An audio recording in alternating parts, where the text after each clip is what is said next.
I'm Mark. And I'm Jeff. And this is the Christ Center Life podcast. Wait, that sounded a little inappropriate. I love it. No, it's perfect.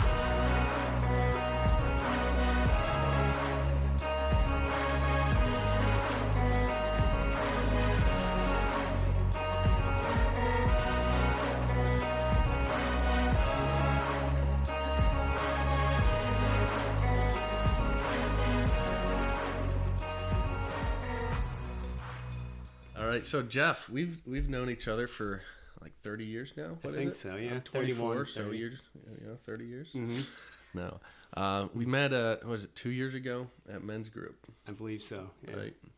And we've got to know each other pretty well. We brought Jeff here on to talk about conversion, as Jeff, you are a convert. Mm-hmm. And so talk about that process with him and see how that went, learn a bit about him and about the steps, what stumbling blocks he hit, and what things really kind of drew him more towards the faith.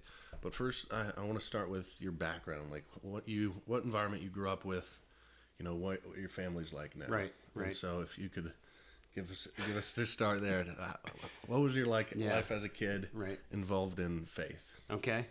So I owe a debt of gratitude to my parents because I grew up, my siblings grew up in a Christian household. Mm-hmm. Protestant Christian Yep. household. Went to church on Sunday. I remember my dad saying prayers with us, at my bedside at night. That's awesome. Taught me the Lord's Prayer. So I feel like, I don't know, I've kind of had this picture in my life of this path that God wants me on. And I've gotten really close to getting away, like totally abandoning that path. Yeah. But I think largely in part to the way my parents raised me. Like I've always had at least like a bit of a fingernail, at worst on that path. So yeah, just the way they raised me, it was a Christian household, not a Catholic household, but definitely instilled those, that's key. religious values. Yeah. So you said they took you to church on Sundays and prayed with you. Anything else they did that really kind of stood out to you as a kid? I think those are really the main things that stood out. I mean, those are pretty solid. Yeah, solid base. Taught me the better Lord's than Prayer. a lot of people. Yeah. But okay, so how did your faith journey carry on then in high school? Tell us about what you thought of in terms of your faith as a kid, and then throughout high school and college. Okay. The step. I think there was a more important step before high school. I'll get into that a little bit. Yeah. Okay. Please do. So we grew up going to a Presbyterian church. Mm-hmm. My dad wasn't Presbyterian either, and neither was my mom. But for some reason, they settled on that church in State College. My memories of that church: it's a big stone church. It's got stained glass windows, old wooden pews, a big organ, and at the time, to me, it was just stodgy and boring. I was a dumb kid. Yeah, you're a kid. So, looking back on it, I'm like, that church is awesome. Yeah. But, just, it looks like a church. So anyway, I just, going through the motions as a kid, didn't really enjoy it. I thought it was boring, probably standard for a kid. Mm-hmm. I hope, or maybe I just... I think it's pretty standard. Okay. I think we've all been there. Then our Sunday school, we were taking trips to other churches on Sunday. So I don't know why the pastor approved this, but so we were, scouting out other churches, and we went to this one church. It was a Baptist church, and it looked like nothing I had ever seen before. It wasn't stone. It was aluminum siding, aluminum roof. Like, this is a church? Yeah. So we go in there, and there's a lobby, and there's people everywhere. There's a spread of danishes, donuts, coffee, kids making hot chocolate. Like, this is church? And it was alive. People were socializing. It was a fun environment. And then the service was starting, and the people are topping off their styrofoam cup of coffee, stirring in the coffee mate, and they go into the room, the auditorium. Like, it's nothing like I've ever seen before. Also, it's not wooden pews, but it's stackable chairs and basketball hoops off to the side, and there's a stage. And on the stage, it looks like they're ready for a rock concert. They have drums, guitars, bass guitars, acoustic guitars, electric guitars, wire speakers, the whole gamut. Yeah. And then the service, it wasn't, these old hymns. It was, like a rock songs, and people are rocking out to Jesus. Like, I didn't know you could be Christian and act like this. I didn't know that was a thing. Yeah. So it really appealed to me, just because it was so unique and different and fun. And in particular, there was the bassist. He had a pink purplish. I only know my primary colors. What colors? Like magenta. Magenta, scarlet. It's like, stop making up colors. Okay, yeah, that works for me. Yeah. But yeah, long ponytail, just a ratty T-shirt, holes in his jeans, and he's just slapping that bass and rocking out the whole time. Like, this is amazing. Like, this is fun. So I went home and I told my parents about that, and from their point of view, I imagine they were really excited. Like, wow, Jeff's actually, into Christianity. Like, okay. So like we ended up going there, and my parents liked it too, and that was our church home through most of high school. Oh, nice. Yeah. Nice. So, and it just gave me a good feeling. Like, hey, I went out and I found the good church. Yeah. Yeah. It kind of gives you some ownership. In the family decision. Mm-hmm. Yeah. And the spirit's really alive in this church. Mm-hmm. I don't know if you had any questions there. Or no, I'll totally interrupt you if I got questions. Don't you worry. Okay. Throughout high school, then Young Life was a big part of my high school, and that kept me from going. Where did you go to high school? State, right there. I keep forgetting that you're also from. Yeah. You literally just said in State College at the Presbyterian Church. All right. Yeah, I need to work on it. Anyway, continue on. Young Life and sports were, keeping me from getting too far off that path I talked about. Yeah. Busy with sports, and Young Life was another thing that I think they really saved a lot of us high schoolers from getting off of that path too far. Again, they made it so that you can be enjoyable. You can love Jesus and be a Christian and not be totally weird. Yeah, You can have a good time and do that. So. And it became kind of cliquey too, It was this group of kids is going to Young Life and they're cool, so I'm going to go too. Yeah. But I mean, it's better than some of the alternatives. Yeah, I mean, I'd rather that than some weird club that everybody else is going to. That's not glorifying God. Exactly. But carry on. Okay. At some point, I believe the pastor of that church left, and my parents went to another Baptist church in town, but similar atmosphere. Now, were those Baptist churches in communion with each other, or were they different denominations of baptism? I believe it's the same denomination, just different, Different communions? Yeah, different pastors, I guess. Gotcha. Oh, okay, okay. Gotcha, they weren't like rival gangs. But... Yeah. You're from the other Baptist church. Meet me at the park at noon. Yeah, exactly. Yeah. But the theology that they had and that I had at the time was really say the Jesus prayer, come into my heart, Jesus, I accept you as my Savior. Okay, I'm saved forever. That's a gift that I can never give up. I have it. Okay. Sola Scriptura was huge. Yeah. I just read my NIV Bible and read that all the time and grow your relationship with Jesus, and go take that out into the community. Those are really the tenets of the faith there. Now, I'm not saying I practiced them well, but that was what I said. It's a decent foundation, Yeah, definitely. Good to build on. Yeah, so all good things. Yeah. Then college hit, and that it was an overdose of freedom for me, and it was just, I'm lucky to be alive today, really. By the grace of God, yeah. Really, there were a couple times where I should probably be dead. Oh, yeah. I just really went off the rails, and again, just that path was kind of there. I saw it. Had a foot in it. Yeah, it wasn't even a foot. Yeah, I was looking at it, but it was just, I just went a bit nuts in college. Yeah. And so during that time, I've come to learn since then that my grandmother was praying for me, that a girl would come into my life and, get me back on the right path. No way. Yeah. So fortunately for Kathy, my grandma's prayers were answered. Yeah. That's hilarious. No. So Fortunate for Kathy. Yeah, she's the lucky one. Right. Yeah. She really got blessed. Oh, yeah. But so Kathy came into my life. She was an answer to prayers, and she was Catholic and I was not. And I was also just doing partying like crazy and doing things I shouldn't have been doing. But our relationship really hit off. We connected, and pretty soon after we met, we knew we were going to get married. Oh, really? Yeah. So how did you guys meet? I've actually never asked this question. Okay. Never heard about these stories. I must have missed that men's group. Yeah. I Usually I'm stay messing with quiet. you. Yeah.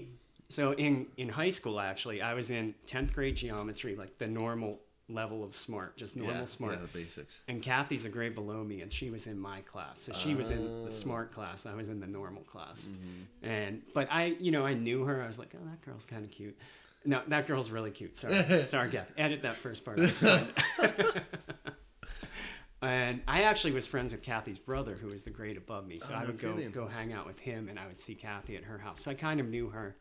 And then in college, my buddy, and he had a girlfriend who was friends with Kathy. Yeah. And we went on a camping trip and just, got to talking to Kathy then, and we hit it off. So, but we had that connection from geometry class. Yeah, that just kind of like yeah. geometry. Yeah, I remember.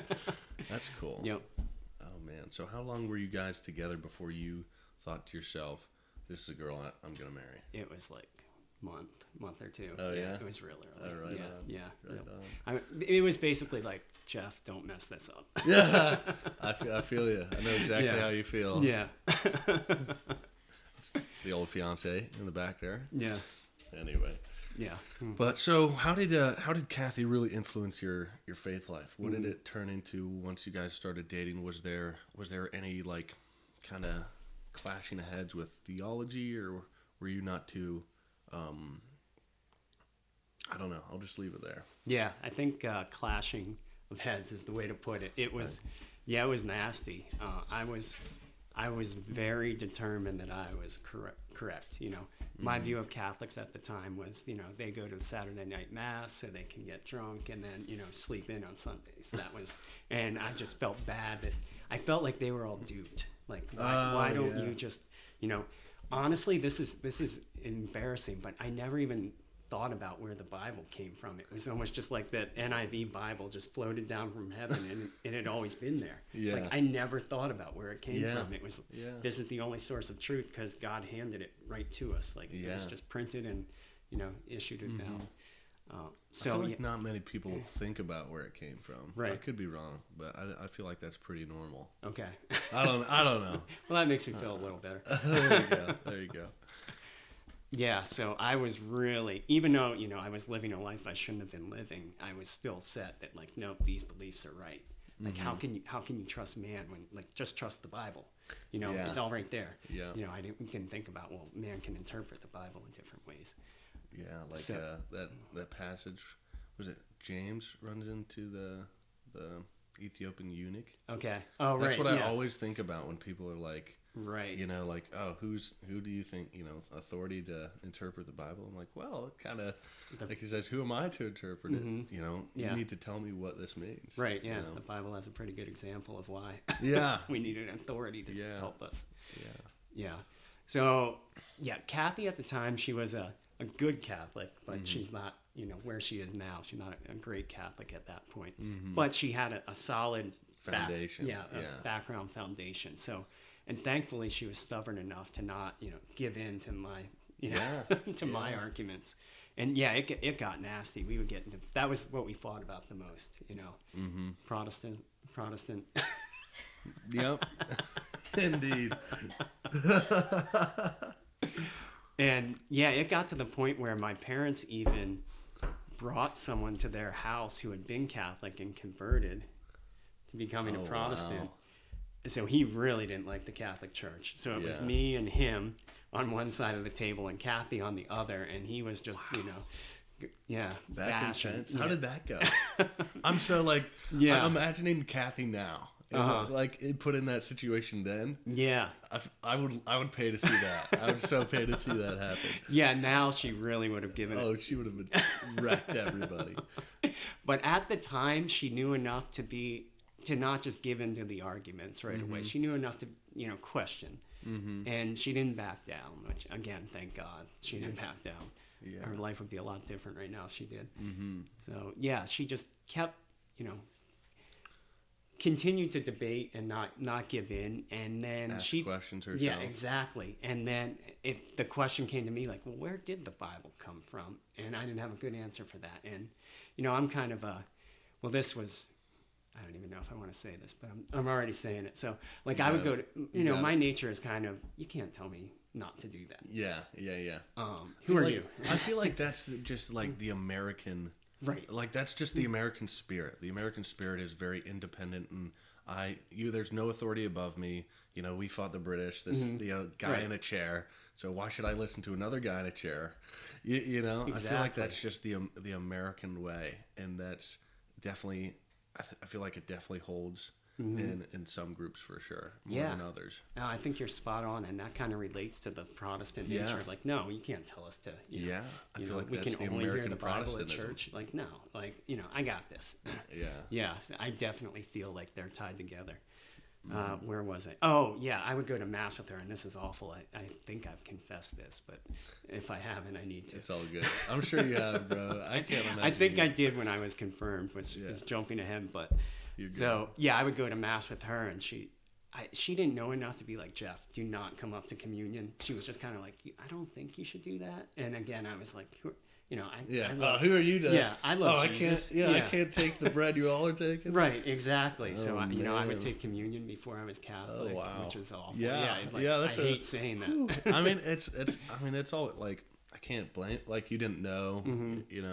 Definitely not good. But, no, not good. But like, you can't hit a guy who's ignorant. Right. It's like, oh, Jeff, whatever. Right. You didn't know. Confess it, all good, man. But, I remember the sign of the peace too. I had no idea what was going on. And back then we would shake hands before COVID. Yeah. But the guy said, "Peace be with you," and I said, "You too, man."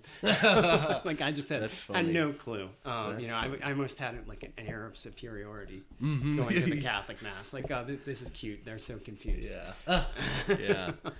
I think like that's I've met a few people in college. Of course, I went to school at the Citadel, go Bulldogs, in Charleston, South Carolina. So a lot of Protestants down there, and I had a few Protestant friends who said like had the same attitude when they went to a mass for the funeral for their buddy's brother, or I think one of them, my buddy, went to his buddy's funeral, and it was at a Catholic church, and he was so insulted that he couldn't take communion. Yeah. And I was like, I had to explain it to him, but he was still couldn't. He still was like, what, didn't really like that. So I relate. I was offended. Yeah.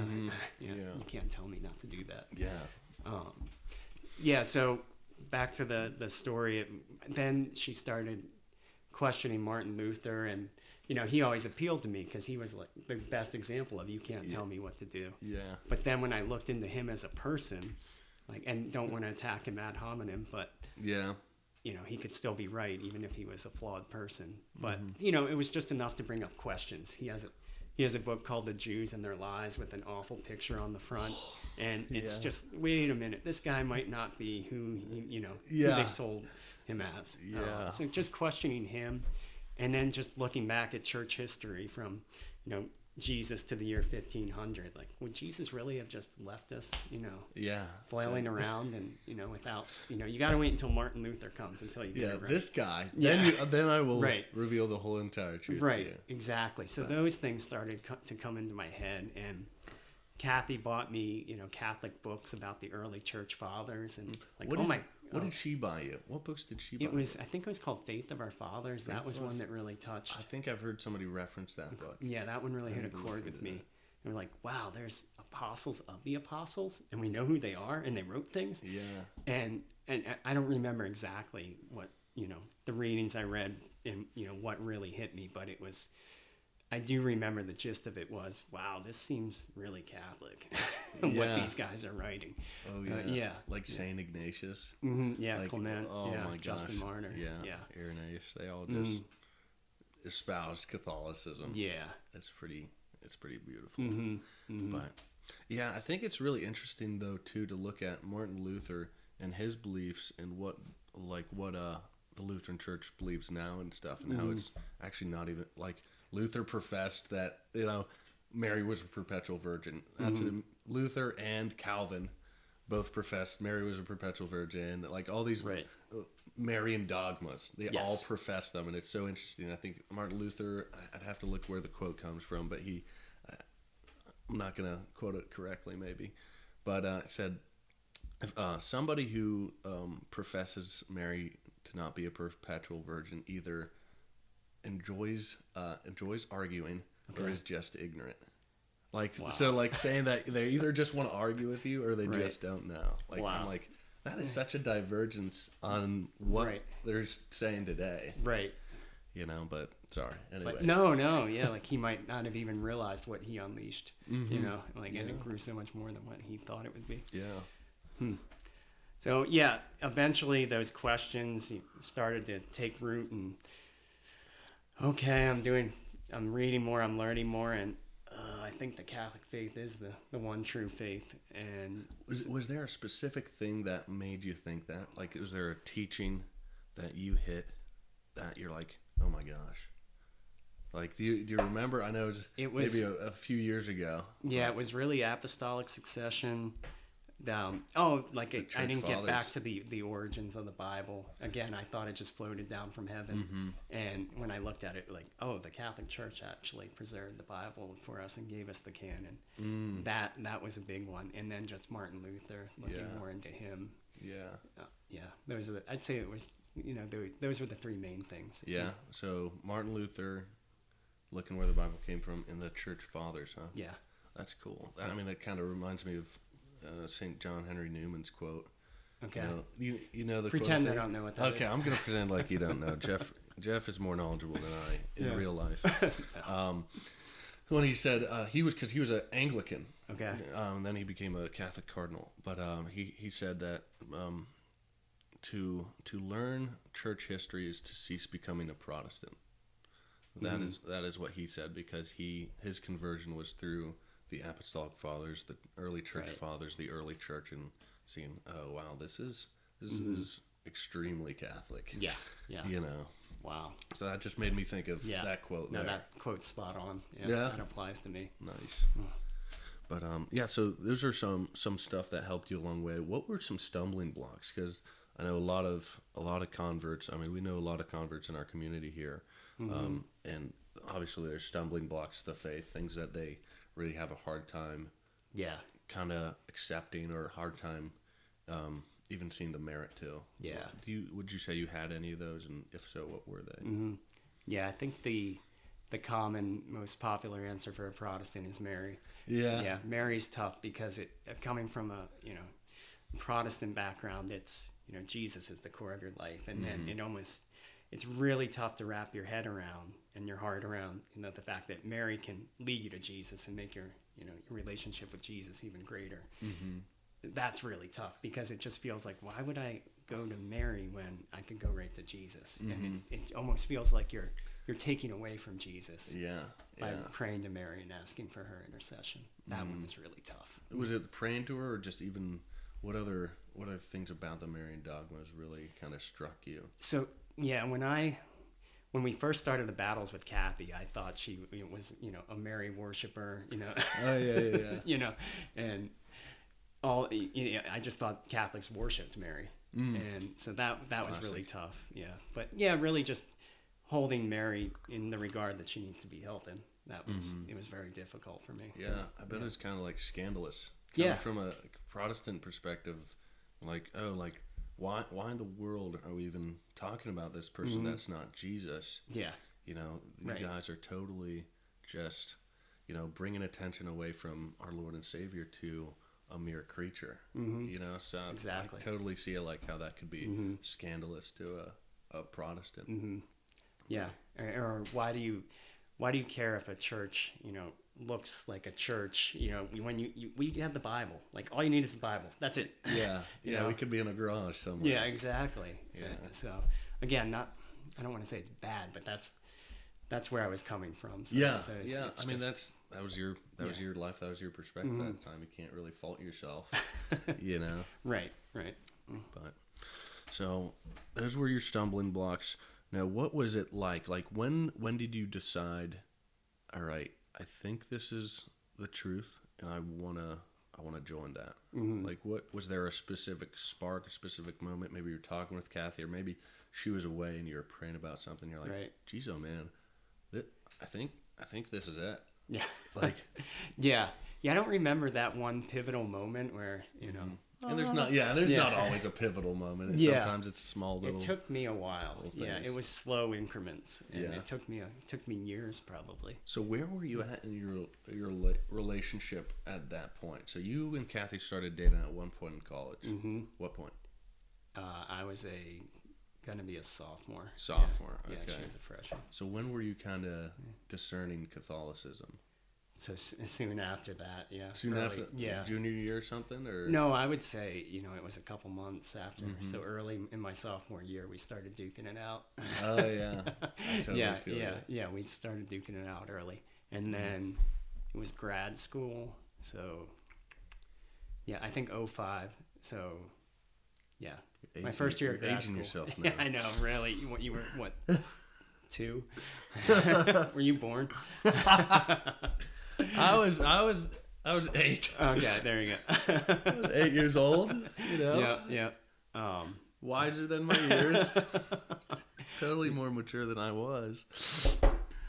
I honestly can't. I need Kathy here because I have a terrible memory, but Oh, I can't man. remember if we got engaged, and then we were engaged, but I can't remember if I knew we were going to get married, and I had decided to become Catholic then. I can't remember if we said, okay, we're going to get married and we'll work it out, or I had to say I was going to become Catholic, even pre-RCIA. Yeah, and then we got engaged. So I you honestly said don't that remember. RCIA started happening when you were in grad school? Yeah. Okay, Yeah. so that was sophomore in college, Mm-hmm. junior, senior. Yeah, so that's a long grad time. school. That's yeah. some years. I mean, that's some years of discernment. Yeah. Yeah, Like definitely I said, it's not it was a ugly. flippity- No. Definitely wasn't just a yeah. fast. It was a battle. Yeah. Oh my gosh, yeah. Yeah. It was a while. Mm-hmm. So what did that look like going to RCIA? What do you even remember? You Yeah. know, going through RCIA, what your first initial thoughts were on it? Mm-hmm. Were you still kind of apprehensive? No, I think by the time I went to RCA, I was all in. Yeah, Mhm. I was all in. And I really don't have a lot of specific memories of RCIA. Yeah. Because, I was in grad school and it was You'd like, go, go, gosh, go. I got to go. I got to go Yeah. to church class. Yeah. Yeah. So that was, I really don't have specific memories of it. That's It was all just, good. Yeah. So you were in grad school, doing grad school stuff, doing RCIA, and you were engaged at this point? Mhm. That's a lot. I mean, Yeah. that's a lot of stuff Yep. for sure. Yeah. But anyway, so you became a Catholic in what, 06? I think it was 05. 05? Yeah. Okay. So do you remember anything about that experience of actually being confirmed? And did that make you feel a certain way? Did you feel like you were supposed to feel something and you didn't? Or did you feel, one of those moments? Yeah, I gotcha. The whole service, the profession of faith, confirmation, and then I was already baptized, so it was communion. So there's 3. Yeah, it was awesome. Yeah, my family even came, so that was really cool that they that's so supported nice. it. And they're like, "Why are they calling him Augustine?" It was confusing for them for Yeah. sure.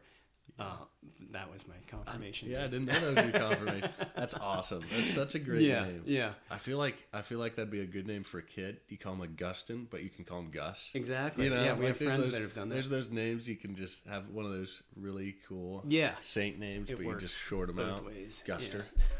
Yeah. Augie. Yeah, I don't know. Is that right? Ken's just shaking your head. I'm gonna keep chipping away at that one. Yeah. I don't know. This is the first time I thought about that. Okay. Yeah. But so you were saying you're in there, the profession of faith. Yeah. Again, that was kind of a blur too, but just taking everything in. I do remember afterwards, I was all pumped up. Kathy's family was pumped up. It was probably tough for my family, Yeah. I felt like I was, kind of stabbing them in the back. Yeah. So that couldn't have been easy for them. No. But afterwards, we had a celebration, and I remember Kathy's one neighbor asked me, who I don't know if he's atheist. He doesn't go to church. He's like, "So, do you feel different?" And I think I might have lied to. I think I said, "Yeah," and I did feel different. I guess I didn't lie, but it wasn't, I took it and just like, You're it wasn't elevated like into a new level. the descent of the Holy Spirit onto the apostles. It wasn't like that. Yeah, it wasn't Pentecost. Right, which I was kind of hoping for. Yeah, but, yeah. Jesus doesn't usually work that way. No, and I think that's a great point you bring up, because I think a lot of times as Christians in general, as Catholics, we try to look for these glowing, shining Pentecost moments, and they're not there, and that's okay. Right. You know, I feel like we're all waiting for this moment we're supposed to, be illuminated like Jesus, and now we're walking on water and we're feeling so different. But like you said, that's not how it works. It takes time, and it's very patient and very thorough process to really get strong in your faith and feel on fire. Yeah. And I think that's really well said, and it kind of brings it full circle. Going to that Baptist church where they're rocking out to Jesus. I thought that was, they were alive in the faith. And, they were, but, they're good people, I'm sure. Right. Yeah. Yeah. But like you said, down on your knees, in adoration, I get a lot more out of that now than I do listening, to Christian music. Absolutely. What was, do you remember your first experience with adoration? Now you kind of brought that up. Yeah. Not specifically, but I remember I was working down around Philadelphia for a while. Oh, really? And before I was Catholic, yeah. I would go then, and that was just a cool feeling. Oh, yeah, that's cool. really cool. Yeah. I remember my first experience with adoration. I was at a retreat my senior year of college, and I played football in college, so I could never go on these retreats until it was my senior year because I was done with football. Because it was in the spring, and we had spring ball and stuff like that. And the first time I went to adoration, we were just there in a room. I mean, it was maybe a retreat center. It was just kind of like an auditorium, but I was just bawling. Like, they were just those foldable chairs, I was just kneeling there, and I was just absolutely bawling my eyes out for a solid 15 minutes, and I had no idea why. I was like, why in the world am I crying right now? And at the time, like, even now I don't like crying, but even then I hated, I was like, I'm not supposed to cry, trying to suck the tear back in, hit the rewind button, but it destroyed me. Okay. But yeah, and then I've never had that experience since. Yeah. So like we're talking about, sometimes you'll have those moments, and right. like you shouldn't expect to have them every time or multiple times even. But so how has your Catholic faith kind of shaped you from there? You became Catholic, and what was that journey like? As you and Kathy got married, started having kids, when did you really get on fire, I'd say? When did you start to get on fire? Because right now, I would say you are. I'd say you're like a madman on fire for Jesus. Oh, man. No, don't say that. Don't say that. We're trying. And humble, too. Yeah, I don't want to exalt myself, and and I don't want that to be false humility either. Yeah. But yeah, I would say when we first got married, we've always gone to mass every Sunday, but I kind of had one foot in the old lifestyle. On weekends, would go out with buddies. Yeah. And, play video games, and the other foot was in the church camp. Yeah. It wasn't really until we came back to State College, and then the first episode you two did really resonated with me until we got around a community of Catholics who, guys that are much holier than me, like, oh, wow, I want to be like that. That's when I think we really started to take it to another level. Oh, that's awesome. Yeah, the community part was huge. That really brought us. Yeah. So, like, how did that foster into your daily life? You're with these guys who are strong Catholics, literally my exact story, but you were the strong Catholic for me. You, James, and Chris, and all the guys. I think you've gone above. Oh, not a shot, dude. Don't ever say such words. But no, not a shot. See, Kendra's shaking her head. She knows, I know. Oh yeah, I've got a lot of work to do. But I just watch YouTube videos. That's basically it. Just watch YouTube videos about the faith and, try to get it in by osmosis. Okay. But anyway, so what did that translate to in your daily life? Did that translate into more prayer? Like what were the things you started doing where you're noticing, like we had that conversation yesterday after stations where I was like, talking about these guys swearing and me going, geez, like, why are they swearing? And I'm like, right. Mark, last year you were swearing a lot. But Right. Let's see. Well, like I said, we've always gone to mass, and the daily practice lately, let me back up. So we've been saying the Rosary as a family for several years now. Nice. We try to do it every night.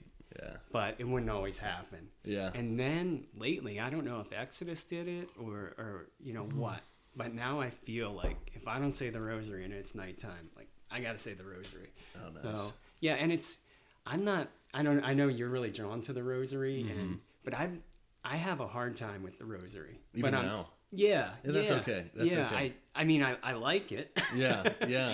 But I have a really hard time having my mind, say the words and then and meditate on the same time. I feel like when I meditate, I'm always going back to the same thing every time. What do you mean the same in thing? terms of what I'm thinking about when I'm thinking about the visitation, when the Annunciation, it's like I always just go to the same point. Thinking about the Annunciation. I'm not noticing like, oh wow, when I put myself in this setting, I'm picking up this thing this time and this thing this time. It's always the same thing for me. That's pretty fair. But one of the things that's helped me with the the men we hang out with is, my personality is such that I'm like, I'm not doing it right. I'm doing something wrong. I'm not good enough, and which is probably true. But that's words from the devil, man. I'm not good enough. You kidding me? That's not from Jesus. All right, but they've helped teach me that whatever, just show up, keep doing it. Yeah. And so I'm just trying to keep showing up, and now I feel like I say the rosary every day, of my life. That's what I'm doing now. Yeah. And it's kind of exhausting thinking about like really till the day I die. Yeah. Like I'm gonna do that every day. That sounds tough, but just try to think about it. Yeah. You asked me what am I gonna be doing 5 years from now? Yeah. Like joking. Yeah. Like I don't want to think about that. That's too overwhelming. All I know is Yeah. Father, husband, rosary. Exactly. Yeah. Like just worry about this and try to get this right. So that's fair. Yeah, I think the rosary, definitely confession, the sacraments, anything that, gives me grace, that's yeah. And I think you hit on a good point though. Like, again, talking about feelings versus reality, like the rosary, it's definitely like prayer in general will be stale. You're going to get points in your life when you are praying and you are just not feeling it. You wake up in the morning. I do it all the time. I wake up in the morning. I'm like, I'm not feeling like P. Diddy right now. I don't want to pray this rosary. But that's I forget who I was listening to. I think it was Father Boniface from that used to be here. Hicks, was it Hicks? Boniface Hicks. Mm-hmm. Wow, I remembered. He was talking about staleness of prayer and talking about how that's really where you getting more out of it. You're really demonstrating more love to Christ and God, because you're persevering through that staleness, right? You're going through that time where it's harder. Like what is it? I mean, Jesus talked about this somewhere. I don't know the Bible front or backwards, but he talks about how if it's easy to do something, it's not as much of a sacrifice, right? And when it's stale and when it's hard, that's a sacrifice. You're consciously saying, I really don't want to do this, but I'm going to be obedient to Christ, and I'm going to give him his due honor in time of prayer and respect. Yeah. So I think that's like huge that you still persevere and still like, what? Gosh darn it, we're doing the rosary. Like, I might not get it, I might not be so drawn to it. I might not be so into it all the time, but this is what we need to do. Right. Yeah. But yeah. So what does that look like? Being a good Catholic, what does that look like with your kids? How has your Catholic faith formed you as a father? Right. So it's tough. Yeah. But every now and then I'll get little nuggets from them that it's like, wow, everything that we've been doing, it actually is sinking in a little bit. Yeah. The other day, Hudson went to Stations over lunch. Yeah. And then I asked him, said, hey, Kat, your mom and I are going to go at dinner. After dinner, do you want to come? And he said, yeah, of course. I love Stations. Like, dude. So little nuggets like that. Like, oh, yes. Like that inspires me and helps keep, Kathy and I going. Things like that. Mia wakes up and goes to daily mass now. Oh, really? Yeah, she says she wants to be a nun. So dude, oh my gosh, that's so wild. Even if she's just saying that to butter us up, like, to fine. Be like, I'm, just to fit in, or in your because your family's so devout. You guys are so good. Well, we're trying. Yeah, there it is. That's the right answer, Steve. We fail often though, but we're trying. We all do. We all do, man. But that's the key right there. Like you said, we're just trying. But I don't know what else. What are the things? So you take them to Stations during Lent. You pray the rosary every night. What else? Do you do anything else? If not, totally fine. But do you do anything else? Is it just the way you guys demonstrate what faith is to them, or? Yeah, I think it's really the way we live or try to live. You know, where we try to make our life and our family's life revolve around Jesus. And so, I mean, lately, one of the things that's been, you know, talked about going from Protestant to Catholic. Now I feel like my world's being kind of flipped upside down. Not upside down so much, but just from, you know, Novus Ordo Mass to Latin Mass. Like, whoa, there's this whole other, like, side of the Catholic Church that I didn't even know about before that I'm really drawn to. And so, yeah, just instilling that reverence in my kids, and they get pumped up. Some of them get pumped up about Latin Mass once a month, so that's really cool. That's cool. You guys go to the Belfont once a month. That's cool. Yeah. That's cool. Yeah, just that reverence, and trying to teach them Christian values with everything we do. That's key. That's key. Yeah, it's tough. The where I stumble the most is patience. You know? Oh yeah. When it's chaotic in the house, it's a lot easier just to say yell and say pick that up or do this, do that. You know, it's tough to look at that as a teaching moment where I'm going to demonstrate patience to my children. You know, because they're probably it's like if I do that, they're not going to listen. You know, it's easier just to get the quick results. Yeah. Because exactly. No, I'm not a father, nor will pretend to be. But it sounds like that. You know what you're talking about. You're pretty self-aware of your, you know, like, I can't talk anything about your parenting practice. It sounds good to me. You know, I'm not there, but that sounds awesome. Yeah, well, you have a father, so you know what worked and what didn't work. Yeah, that's true. I do have a very good father. Very good father. Yes, you do. Hello, Dad. And, shout out. And mother. And mother. Yeah. Very good mother as well. Please don't hurt me. I'm kidding. I'm just kidding, Mom. I love you. Anyway. But, so we talked about your Catholic faith, what's kind of gone from there. Talked about you being a father. Now, how has it transformed you as a husband? You know, obviously, you were Catholic when you got married, but do you feel that your Catholic faith really helps you out in your marriage? Yeah, I hope so. I'd ask Kathy, you know, like I said early on when we were married, you know, I would sit around, play video games, go out, you know, go out to the bars with my friends, and, you know, oh my gosh, I can't even imagine what would happen if Kathy came home and I was playing video games. We barely watch TV now. There's not time for that. So, yeah, I feel like it's helped me. You know, we're all going to die one day, and we're all going to meet our Maker. So I want to be ready for that. And I feel like that thought is actually going through my head throughout the day. Yeah. So I try to have that, you know, give my life purpose. And, I just want the actions that I take and the actions my family take, I want them to have purpose towards, you know, being ready for that day. You know, that time. So, absolutely. I think you guys demonstrate that very well. Like all the guys in our men's group, you know, I think you guys demonstrate that so well about your goal, your goal that you have in your head. It's not a subconscious thing. It's a very conscious thing you act on, is that you want your family to get to heaven. You want your kids to get to heaven. That's your primary goal. Yeah. And that is just so beautiful in so many ways, because I feel like, you know, a lot of parents, a lot of people, you know, and you don't yell at them or you can't scold them, but they get caught up in the rest of the world that they forget that that is our goal in life. That is their whole goal in life, is to get your kids to heaven. Get yourself, your wife, your kids to heaven. Yeah.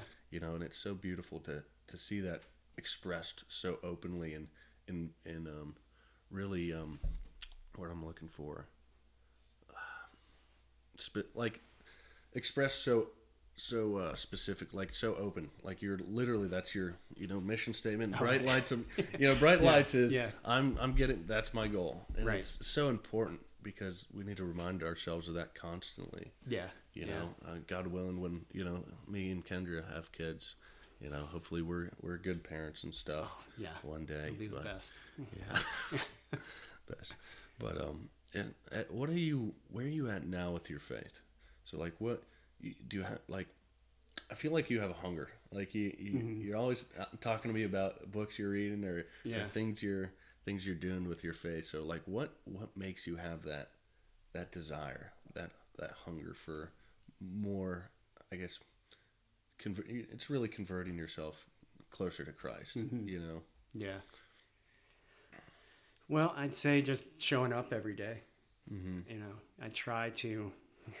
Sometimes the need for sleep gets in the way, but really try to set the alarm early and get up early and just, you know, give God my first fruits, you know, give him the best. I know that's the goal.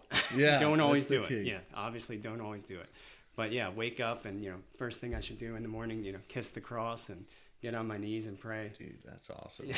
I got that from Matt Fradd. Oh yeah. Tell me, Yeah. you know, Yeah. let's just scratch what I just said. Tell me your morning routine on a Okay. good day. On a Okay. good day when you Yeah. get enough sleep. Okay, so yeah, stole this one from Matt Fradd, but I recommend it to everyone. It's Love it. have a cross, a crucifix, you know, by your bed, and so when you go to sleep or when you wake up, the first thing you should do, you know, grab the cross, kiss it, you know, instead of grabbing your phone. That Yeah, is that's so- just a really good practice to get into. dude, Yeah. I love that. I really love that. Yep. And then, yeah, just before I go to sleep, get on my knees and pray. When I wake up, get on my knees and pray. You know, sometimes it's grab a cup of coffee and then, you know, do some readings and then I'm ready for prayer. Yeah. And I haven't figured out, like, am I putting coffee and reading and quiet time ahead of praying? You know, I might need to reverse those two because, Yeah. you know, I don't, my you know, life isn't often quiet, and I think I really like that quiet time with the coffee and, and you know, the Bible or a religious book. So Yeah. I'm wondering if I'm just liking the calmness and serenity more than the actual, you know, conversing with God. So Yeah. might need to switch that order. Yeah, I think that's still important though. Like getting in that quiet time and that, you know, even if it's not with scripture, I feel like we always do need quiet time because our life is so hectic. Yeah. You know, like, and Oh, yeah. of course you have a lot of kids, so you're like your life is hectic. But even me and Kendra don't have kids. Our life is still hectic because we fill our time with all these things we're doing that we sometimes forget. Hey, we just need to sit in silence. Just sit and you know, it might be coffee, read a book or read some scripture, Right. same as you, but we just need that time to really refocus our mind, gives our mind a break, and then, okay, I'm ready to talk to God because he kind of calms. I think that's pretty good. Yeah. That's pretty cool. The thing that's tough though is when, you know, I'll sit down and be all ready to pray or read, and then I'll hear someone crying like, these kids keep getting in my way. I'm trying to be holy, and my kids are blocking. Gosh. So it's really tough to. Yeah. I struggle with that, and then, you know, it's almost to the point now where if I don't have that morning routine, I just feel off the whole day. So Yeah, I can't remember who said it, but somebody said this, and it wasn't anyone famous. But they said, "You'll never regret praying, but you will regret not praying." Meredith Freeman. oh, that's great. Yeah, Meredith Freeman. words of Shout out wisdom. to Meredith Freeman. Yeah, said you always regret not praying, but you'll. What did I just say that right? Yeah, you always regret not praying, but you'll never regret praying. Yeah, And so I was like, that on is the money. so simple, yet so profound. Yeah. You know, like, and that's, I've been thinking about that lately, you know, because I've been, since we started Exodus, I've been really starting to try to wake up just 30 minutes early and get my rosary in before I get in the car. 'Cause Yeah, my I old remember. routine, remember, I'd always say my old routine is praying on my commute to work. Right. And I really am, I'm doing a better job with it, but it's still not 100% every day. You know, Yeah, like, yeah. I need 30 more minutes of sleep. Yeah. It's like, all right, Sometimes you do. Yeah, I feel like you do, but I'm just weak. I feel like you could use 30 minutes of sleep, No, and I'm just being No, weak. no. But yeah, I really think it's so important, so profound, because when I do miss that morning prayer time, you know, before getting in the car, when I do get in the car, it's still good, and I'm like, all right, you did do a rosary, so that's good, but let's you know, try to continue to, you know, do it more meaningful, more intentional. That's There the you word go. I was looking for Yeah. earlier. Yeah. But anyway, so I think we have to. Am I late? No, I don't know. We're 10:15. Hey, we have 5 more minutes. Outstanding. We can. Okay. Do you have any questions or anything?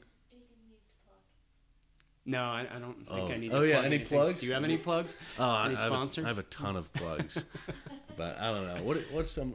Tell me what are some of your favorite things? You know, you do a rosary. Do you have any certain like love for things? Like I love the Sacred Heart of Jesus. Like that's a one like it could be an image. It could be do you like the Latin Mass? Mm-hmm. Do you listen to chants or hymns or Oh stuff? yeah, the Gregorian chants. Yeah. Yeah, that I'm definitely drawn to that. Yeah. The Hallow app, I have that as the background when the prayers come on, nice. so that's awesome. That's cool. Yeah, just getting drawn back to tradition. Mm-hmm. Yeah, because I feel like it's the tried and true, way. Mm-hmm. And all the stuff we're doing now is really good. But I think when I kind of discovered Gregorian chant and Latin hymns, I'm like, oh, this is like so beautiful. Uh-huh.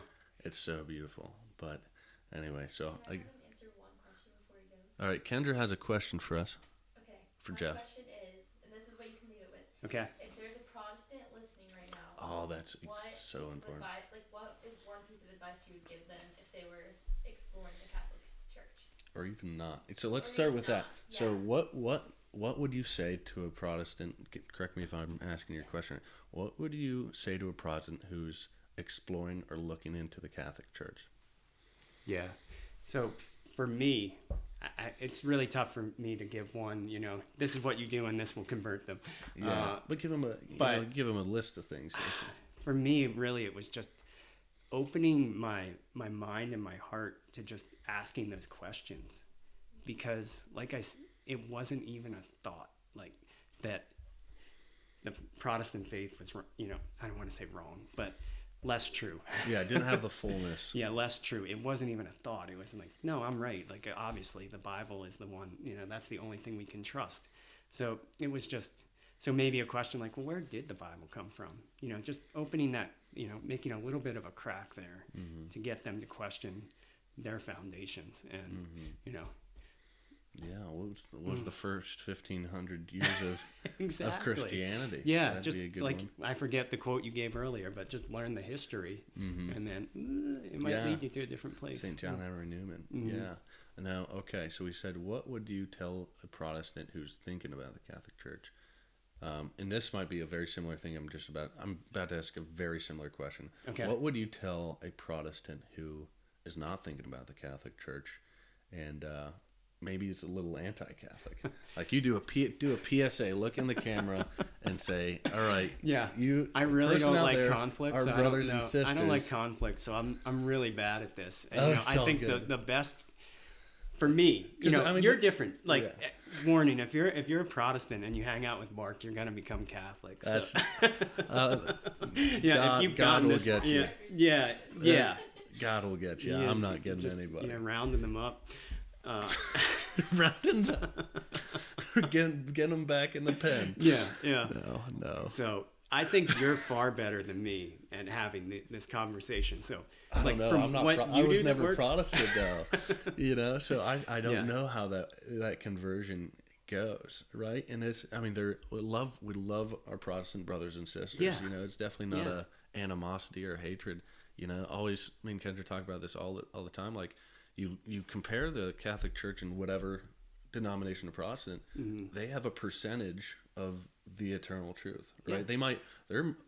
Most times they are more similar than they are different from the Exactly. church that was established with Jesus. Mm-hmm. More times than not, I can't say this enough. Our Protestant brothers and sisters are more in line with the church established by Christ than they are different. Right. And I think it's important that we establish that and talk about the similarities and talk about the great things that these different denominations are doing, and through our love, because we obviously believe in that the eternal truth is the eternal truth, and that resides in the church Christ established. Mm-hmm. Shout out Catholic Church.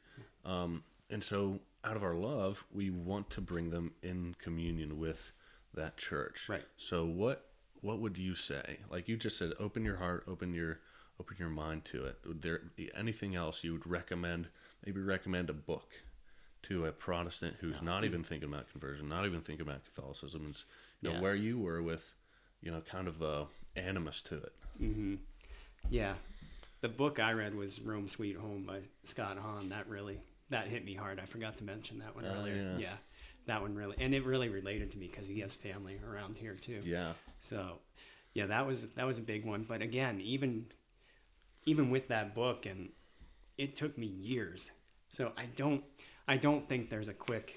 Oh yeah, like, there's never a quick. Oh, you it's know what? never... Everything that I've believed for Is all right. my life, it's actually not right. Yeah, like it's no, not going to it's- be an no, instantaneous thing. never. So it takes a while. Yeah. And so yeah, you just have to. Yeah. Don't be a hypocrite. Yeah. With your faith. Don't just go to church on Sunday and then live a sinful life. Mm-hmm. Obviously we're all going to fail and fall. But, Yeah. so 100%. yeah, live. Because coming from a Protestant background, that's what I was always looking at with Catholics. Just seeing the nominal they Catholics. go to church, but they don't They seem don't like they practice mean it. it at all. Mhm. Yeah, Yeah. And that's these fair. guys are singing and raising their hand, and the Spirit's alive with them. Yeah. So, Yeah. So it says try to get that spark going because, as you said correctly, conversion doesn't happen overnight, nor does it happen most of the times in a year. That'll happen a year's process. Yeah. So to try to spark that flame, yeah. you recommend Rome Sweet Home. Any other things you recommend? A type of prayer maybe, or Yeah, I mean, just constantly praying because, God's going to be the one to get it done, not me. So, the other thing would be, your goal shouldn't be like, I need to get these Protestants to be Catholic, because it should be like, I love these people, and I want them to see the truth. That should be the goal. Exactly. I need to convert these people because No. they're heathen and not heathen. We just Yeah. call them our brothers and sisters. So Yeah. edit that out, please, again. That's all good. No, I think you're exactly right because just bringing people to be a Catholic is not it. Right? Like you can be a Catholic and still not make it to heaven. Yeah.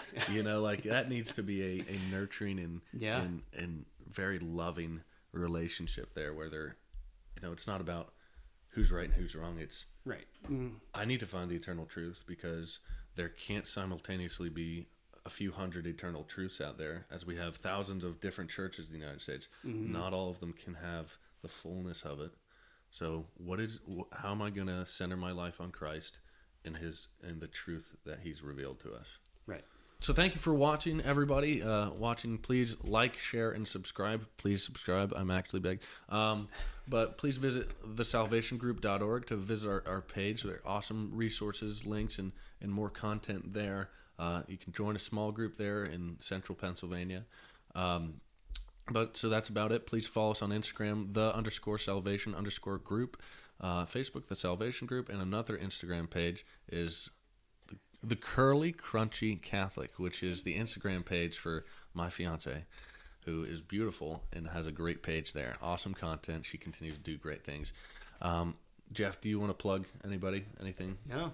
Thanks for having me. And Kathy? yeah, definitely Kathy. Yeah, and just thank you for what you're doing, all of you. Oh, thank you, You've man. been an inspiration to Kathy and I. So you're Dude, really doing great. You things. guys inspire us. It's Well, like yeah, a reverse yeah. Uno card. There you go. So thank you, Jeff. Really Thanks, brother. appreciate it, brother. Yep, love you. That'll be it.